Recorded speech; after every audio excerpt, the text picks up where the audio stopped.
আমি সব্যসাচী আছি আপনাদের সঙ্গে, আর ওয়ার রুমে আমার সঙ্গে রয়েছে শুভ, আর সেই সঙ্গে আমার সঙ্গে রয়েছে নীলাঞ্জনা। আমি শুক্লা রয়েছে আপনাদের সঙ্গে, এবং পাহেলগাঁও ঘটনার পর যে ঘটনাক্রম যেভাবে এগোচ্ছে তারই আপডেট আপনাদেরকে আমরা দেবো একদমই। আর শুক্লা, শুরুতেই যে খবর রাখবো, সীমান্তে কিন্তু প্রস্তুতি একেবারে তুঙ্গে। সেই ছবি আপনাদের দেখাবো যেখানে সীমান্তবর্তী গ্রামগুলোতে বাংকার তৈরি হচ্ছে এবং বাংকার সাফ সাফাইয়ের কাজ আগেই দেখেছি, এবং সেই বাংকার প্রস্তুতি একেবারে চূড়ান্ত পর্যায়ে চলছে, যেখানে যে কোনো সময় যা কিছু হতে পারে। আর সেই জায়গা থেকে একেবারে প্রস্তুতি চূড়ান্ত করে রাখা হয়েছে, যেখানে যারা স্থানীয় বাসিন্দা, যদি এরকম কোনো উত্তেজনাকর পরিস্থিতি তৈরি হয়, তাতে স্থানীয় বাসিন্দা যারা রয়েছেন তারা যাতে এই বাংকারে আশ্রয় নিতে পারে, সেই জায়গা থেকে একেবারে প্রস্তুতি চূড়ান্ত। শুভসাচী, আমাদের সঙ্গে রয়েছেন অবসরপ্রাপ্ত সেনাকর্তা কর্নেল রাজেন্দ্র ভাদুরী। কর্নেল ভাদুরী, যে বাংকারের ছবিগুলো আমরা দেখাচ্ছি, অনেক পুরনো বাংকার আবারও নতুন করে রেডি করা হচ্ছে, নতুন বাংকারও তৈরি করা হচ্ছে। স্থানীয়দের মধ্যে একটা আশঙ্কা তৈরি হচ্ছে যে এবার বোধহয় যুদ্ধের শুরু। কি মনে হচ্ছে সবকিছু দেখে, কর্নেল ভাদুরী?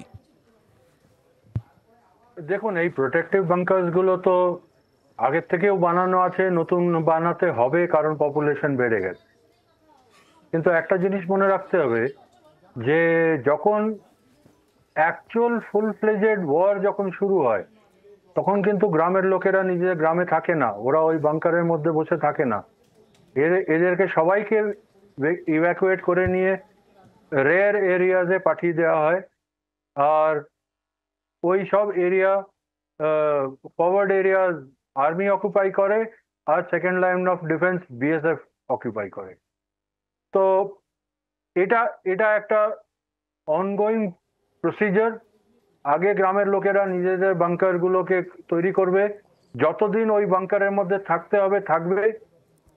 আর হস্টিলিটিস যদি খুবই এসকেলেট করে, তখন ওদেরকে ওই সব এরিয়া থেকে ইভ্যাকুয়েট করে নিয়ে গিয়ে আর্মি আর বিএসএফ নিজেদের first line and second line of defence position এখতিয়ার করে নেবে। তো এটা তো প্রসিজার, এই জিনিসটাই করা হচ্ছে।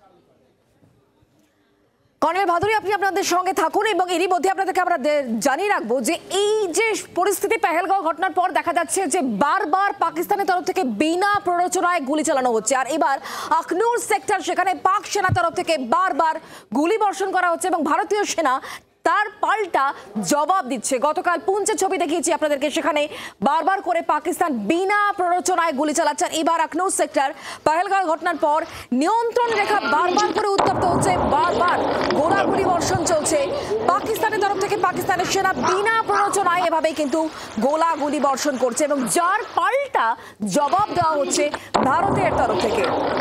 আখনুর সেক্টর, এবং সেখানেই কিন্তু আজ গোলাগুলি বর্ষণ চলে পেহেলগাঁও ঘটনার পর। দফায় দফায় উত্তপ্ত নিয়ন্ত্রণ রেখা। বাংলার আওয়াজ, বাঙালির আবেগ, জি 24 ঘন্টা।